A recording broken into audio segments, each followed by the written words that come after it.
Assalamualaikum students, hope you all are doing good. In today's lecture we are going to cover our last topic of this chapter on page number 119 of your book.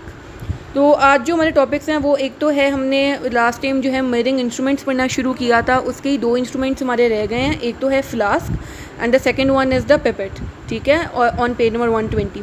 इन दोनों को पढ़ने से पहले हमारे पास एक ये activity रह गई थी लास्ट टाइम, तो इसको एक दफ़ा देख लेते हैं कि इसमें हमने क्या करना है. लास्ट टाइम जो हमारा जो टॉपिक था जो हम पढ़ रहे थे वो था हमारे पास मेयरिंग सिलेंडर. तो हमें पता है कि मेयरिंग सिलेंडर बेसिकली किसी भी चीज़ का वॉल्यूम, किसी भी लिक्विड का वॉल्यूम मेयर करने के लिए हम यूज़ करते हैं.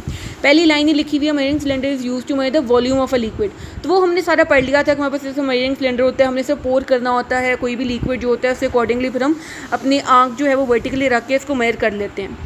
अब जो है हमारे पास ये एक्टिविटी में गिवन है कि अगर लेट सपोज हमारे पास अगर लिक्विड में चीज़ नहीं गिवन, हमारे पास कोई एक ऑब्जेक्ट गिवन है, सॉलिड ऑब्जेक्ट है, और उसके पास सबसे बड़ी चीज़ जो है वो ये है कि वो एक इरेगुलर शेप है ऑब्जेक्ट. इरेगुलर का मतलब होता है कि जिसकी कोई शेप स्पेसिफाइड ना हो. फॉर एग्जांपल आपके पास कोई पत्थर है, पत्थर जो होते हैं ना वो कोई प्रॉपर सर्कल में होते हैं, ना वो ओवल शेप होते हैं, ना वो कोई प्रॉपर स्क्वायर बना होता है, नहीं, उसकी थोड़ी सी इरेगुलर सी शेप होती है. तो अगर हमारे पास कोई ऐसा केस आ जाए कि हमने किसी इरेगुलर शेप्ड ऑब्जेक्ट का वॉल्यूम मेयर करना है, तो हम क्या करेंगे. उसके लिए सबसे पहले हम क्या करेंगे, आपको सबसे पहले ये डायग्राम की हेल्प से मैं आपको समझाती हूँ कि हमने क्या करना है. कि सबसे पहले हमारा जो काम होगा वो ये होगा कि लेट से हमने अपने एक मेयरिंग सिलेंडर लिया है और उसे हमने 40 ml तक उसे भर लिया है. ठीक है, ये देखें, ये आपके पास जो है ये 40 ml तक की लाइन लगी हुई है. 40 ml तक आपने सिंपल इसमें पानी भरना है. उसके बाद आप और इसको आपने ये रीडिंग मेयर कर लेनी है. ठीक है, कि फॉर एग्जांपल आपका जो V1 है दैट इज़ 40 ml, कि जो आपने इनिशियली शुरू में जो आपने मेयर किया था वॉल्यूम वो 40 ml था.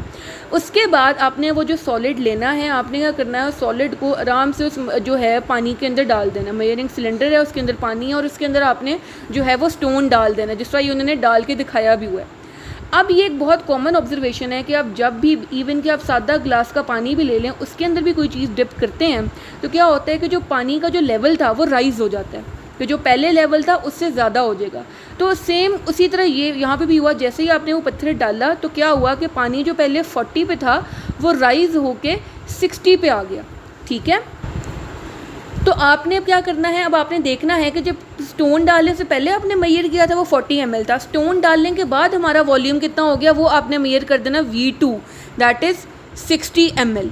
तो आपने क्या करना है कि आपको पता है जो पहले था और जो बाद में है, तो ज़ाहिर बात है जो चेंज आया है वो किस लिए आया, वो स्टोन की वजह से चेंज आया है. ठीक है, तो आपने इसके स्टोन का वॉल्यूम मेयर करने के लिए क्या करोगे, V2 माइनस V1, कि मतलब जो आपके पास फाइनल वैल्यू आई है उसमें से जो इनिशियल वैल्यू थी, जो पहले वाली वैल्यू थी, उसको माइनस कर देंगे तो ऑटोमेटिकली आपके पास जो स्टोन का वॉल्यूम था वो आ जाएगा. तो इस तरह हमारे पास क्या आ जाएगा कि अगर हम V2 लें, 60 था हमारे पास, V1 40 था, तो 60 माइनस 40 क्या आ जाएगा, 20 ml. तो आप कह सकते हो कि जो आपके पास स्टोन है इरेगुलर शेप जो था वो आपके पास 20 ml है उसका वॉल्यूम. तो आप इस तरह जो है किसी इरेगुलर शेप सॉलिड का भी आप मेयर कर सकते हो. तो सेम इधर जो है ये स्टेप बाय स्टेप यही चीज़ एक्सप्लेन की है, आपने इसकी रीडिंग खुद कर लेनी है और उसके बाद एंड में जो है वो फार्मूला डायरेक्ट बताया हुआ V2 माइनस V1. उसके बाद जो हमारा आज का टॉपिक है that is next third one जो है हम पढ़ रहे हैं मेयरिंग इंस्ट्रूमेंट, वो है हमारे पास फ्लास्क. फ्लास्क जो होती हैं ये साथ में आपको जो है ये आपको गिवन भी है, उनकी शेप जो है सारी वो डिफरेंट शेप्स की हो सकती हैं. ठीक है, किसी की नेक जो होती है वो थोड़ी लंबी होती है, कोई बिल्कुल राउंड होती हैं, कोई ओवल होती हैं, तो डिफरेंट टाइप्स ऑफ फ्लास्क होती हैं.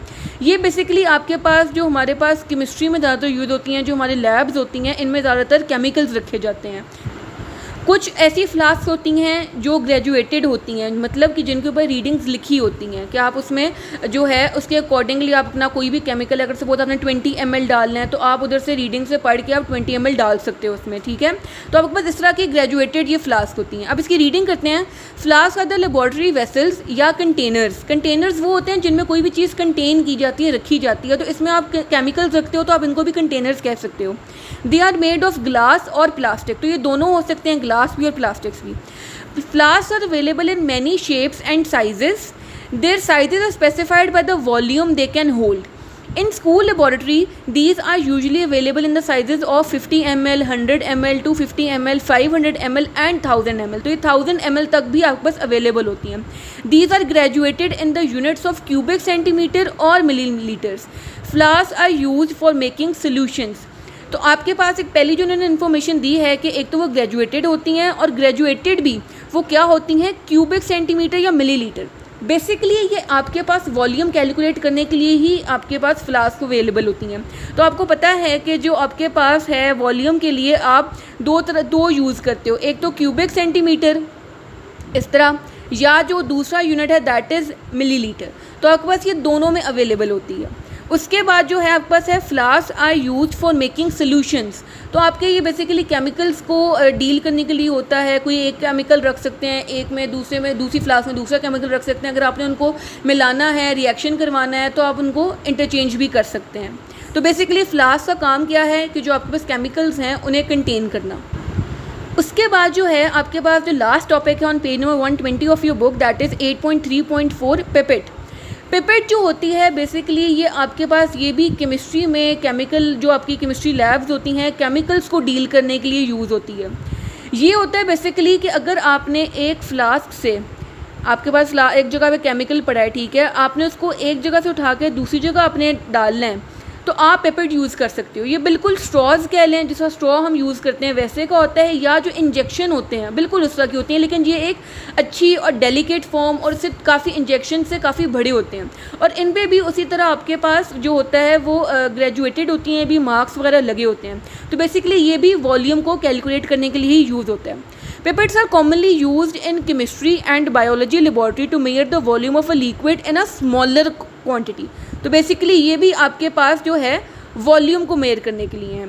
Pipettes have several shapes and sizes. They are graduated to a specific mark. They are commonly available in the sizes of 10 milliliter to 25 milliliter. Pipettes are made of glass और plastic. तो ये भी glass और plastic की बनी हो सकती हैं. इसकी रेंज जो है वो हर 10 ml to 25 ml होती है. बहुत ज़्यादा रेंज नहीं होती क्योंकि इनकी बहुत डेलिकेट सी बॉडी होती है. ये ग्लास की भी बनी हो सकती हैं, प्लास्टिक की बनी हो सकती हैं, और ये बिल्कुल ऐसे सिरिंजेस की तरह होती हैं. ठीक है, तो एक जगह से दूसरी जगह आप किसी भी केमिकल को थोड़ा सा आपने एक फ्लास्क लेके दूसरी में पोर करना है तो आप इनको पिपेट को यूज़ कर सकते हो. तो यहाँ पे आज हमारा जो है वो टॉपिक, ये चैप्टर जो है ख़त्म हो गया. होप सो इसमें कोई इशू नहीं होगा. अगर इसमें कोई भी इशू है तो आप प्लीज़ मुझसे क्वेश्चन पूछ सकते हैं, मुझे मैसेज भी कर सकते हैं, और आप मुझे ऑनलाइन क्लास की ड्यूरिंग भी हमसे पूछ सकते हैं. ठीक है, थैंक यू सो मच.